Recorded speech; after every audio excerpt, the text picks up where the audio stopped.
Happy Friday out there, folks. This is Darius Dale here to present our macro minute for Friday, July 29th, 2022. Starting with asset markets, we have stocks mixed this morning, commodities up, crypto down, dollar up, global bond yields up. Market moving headlines, we got more inflation in the U.S. So the PCE deflator, the Fed's preferred inflation gauge, picked up to 6.8% year over year in June from 6.3% as expected. The core also ticked up to 4.8%. Real personal spending rose 0.1% of personal income beating forecasts.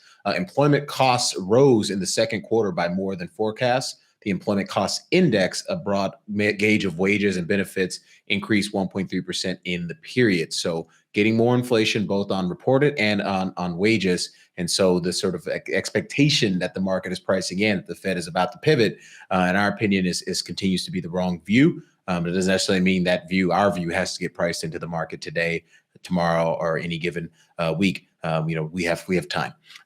Shifting gears, we got more inflation out of the U.S., out of Europe as well.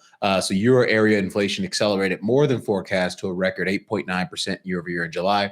But the region also saw growth that beat estimates. So GDP reports in France, Italy, and Spain all beat. Germany's missed. Expansion of 0.7 in the second quarter suggests the regional economy is on firmer footing, but price pressure support calls for the ECB to follow up this month's 50 basis point rate hike with another big move. I think their next meeting is in September. And then lastly, just the little update on earnings. So we were, wrong on guidance. We thought guidance broadly would be quite negative. That has not necessarily been the case throughout earnings season. So Apple and Amazon, the latest to sort of punch us in the stomach here. But Apple and Amazon are set at $220 billion in market value after joining Alphabet and Microsoft in assuaging investor concerns about higher revenue. Apple narrowly beat its iPhone sales held up. Amazon sales topped estimate, and it forecast revenue growth as high as 17% this quarter. And it's not all been rosy. Intel tumbled after its slashed guidance, but then obviously sort of what has become a consensus long. Yet Energy, Exxon, and Chevron, they shattered profit records. Chevron increasing its share buyback. Exxon is saying the energy supplies are going to remain tight. Both of those are up pre-market. So just a quick summary on earnings thus far throughout the earnings season. We're about 3/5 of the way through earnings season here. The general themes is you're starting to see a lot more bifurcation amongst companies. It's not all been the rising tide isn't lifting all boats anymore. So the companies that are more exposed to the leading indicators in the economy, if you think about housing, you think about the goods sector broadly, are showing a lot more sort of weakness, whereas companies that are a little bit more tethered to the services sector of the economy are showing a little bit more resilience. That's generally, and obviously energy as well. Big movers this morning. MSCI Emerging Market Index, that's off 1.2%. That's down 2% month over month. Big negative divergence relative to what we're seeing in U.S. stocks. Bitcoin off 2%. It's up 16% month over month. Ethereum down 5% today to up 50% month over month. So congratulations if you bought the lows in Ethereum. We definitely did not do that. So it's the shame on us for not buying the bottom, the ultimate bottom. But again, as we said, we do believe there is a considerable amount of pain for risk assets in the months ahead. Bloomberg Agriculture Index plus 1% to plus 9% week over week. Bloomberg Industrial Metals Index plus 2% to plus 3% week over week. And then lastly, WTI crude oil plus 3% to plus 4% week over week. So the reason I shifted to the week over week for those three commodity indices is because we're starting to get to the point in the process where, okay, if the market wants to take the dollar down and this expectation that the Fed has pivoted, guess what's going to happen on the other side of that? We're going to have to reflate commodity prices. We can't have our cake and eat it too. Is something I've been saying since the beginning of the year. It's something I've said at every lower high in the S&P, every lower high in crypto, and I will continue to say it. If we're going to price in a Fed pivot,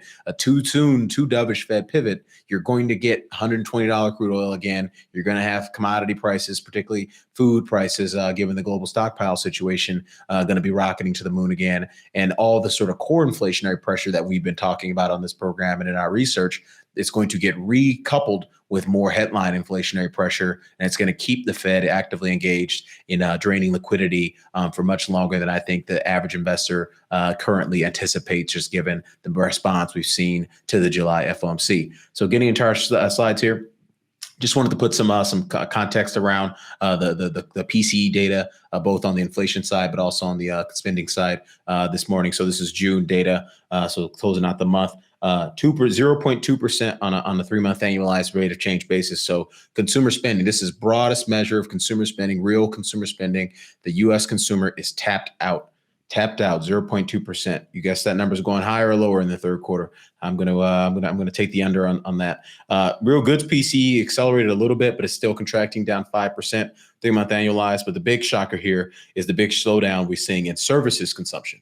So mind you, this is a June number. Everyone's supposed to be post-pandemic booming, vacation, Verbo, Airbnb, et cetera, and we almost got cut in half in the 3-month annualized growth rate of real services consumption. So that's something to be worried about. But again, everyone's betting on a recession, so I guess this is to be expected. But it's actually not what's expected. We did a deep dive on consensus earnings and growth expectations in our leadoff morning note today, and the spoiler alert is that Wall Street consensus already expects and is sort of positioned for, not necessarily positioned for, but is already, sort of baking in a soft landing scenario into consensus expectations. So if we get anything that is not a soft landing, then it could be look out below for risk assets in the context of a Fed that is still tightening monetary policy. Looking at core PCE, so we talked about median CPI, we talked about sticky CPI. I've been talking about that for the last few weeks, but we said, hey, guess what? The leading indicators of core PCE are rocketing past the moon, and guess what? We got the acceleration in core PCE. So we're accelerating to 5.1% on a 3-month annualized basis. The Fed wants this number here to be 2%. 2, not 5, 2. 2. Next slide. The Fed and corporate profits have a brewing labor problem. So one other data point we got this morning was the employment cost index. And this number is 5.1%. So the employment cost index, for those of you who may not know, is the broadest measure of wages and benefits that we have in terms of statistics that we have in the U.S. economy. And this number, I mean, you just look at this chart, accelerating to 5.1%. It's the all-time high. The pre-COVID trend is 2.5%. So that's the 5-year trend through 2019. 2.5%. We're literally more than double in terms of wage growth, and that is from the academic wonks at the Fed, many of whom still believe in a positively slope or some negative slope Phillips curve.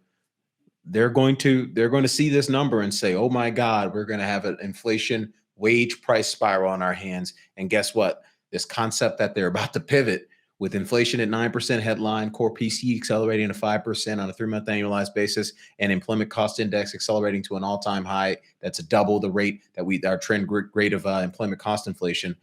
I just don't see a Fed that's comfortable with pivoting anytime soon, let alone in September or maybe even in November. This could be a Fed that is hiking rates well into Q1 of next year based on some of these dynamics, unless the economy falls off a cliff in a way that causes inflation to really start to break down. But guess what?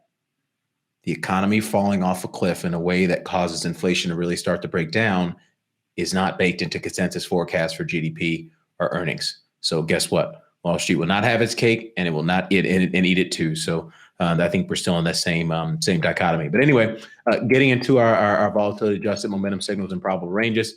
U.S. dollar index deeply oversold here, expecting a bounce. But again, we're going to watch this closely because, again, the market is trying to put on the dollar reflation playbook, which is exactly what you would do if you thought the Fed actually pivoted. You sell dollars, you buy gold, which is overbought, still bearish FAMs. You buy bonds, or actually you would be selling bonds in a reflation scenario. So this is more like a Goldilocks trade, if you will, for now. So 10-year Treasury was bullish FAMs. It's still at the lower boundary of its probable range. Same deal with high yield credit spreads, bullish FAMs at the lower boundary of its probable range. S&P 500, that is neutral FAMs. It's now overbought. VIX bearish FAMs still in the middle of its range. NASDAQ 100 neutral FAMs, it is now overbought. Russell 2000 neutral FAMs, it is now overbought. Bitcoin bearish FAMs, it is now overbought.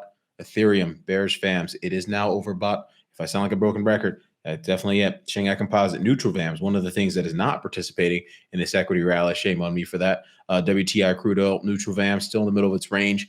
This thing is like a coiled spring. If we're going to take the dollar down significantly, again, this is supposed to be the best story in all of global macro is the energy story, and we obviously washed out a decent amount of positioning in the most recent month or two. So this thing could really start to move, and once this thing really starts to move, I think this whole expectation that Wall Street is going to have its cake and possess it too is, in our opinion, going to get washed out of asset markets. So be careful here. Chasing, as I mentioned, a lot of things overbought. Agriculture, that is still bearish FAMs and overbought. Industrial metal, bearish FAMs overbought. So just rewinding that, dollars oversold, gold's overbought. 10 years oversold. High yield credit spreads oversold. S&P 500 overbought. NASDAQ 100 overbought. Russell 2000 overbought. Bitcoin overbought. Ethereum overbought. Bloomberg Agricultural Index overbought. Industrial metals, Bloomberg Industrial Metals Index overbought. So if you're feeling inclined to FOMO, or bare minimum, if you've been squeezed and you're feeling inclined to sort of take down some risks, that wouldn't necessarily be the worst idea, but I wouldn't take down all the risk just given the current setup in markets. This is not the place to capitulate, is what I'm saying. So just give it some time, give it some space, go to the beach, and catch you back here next week. Cheers.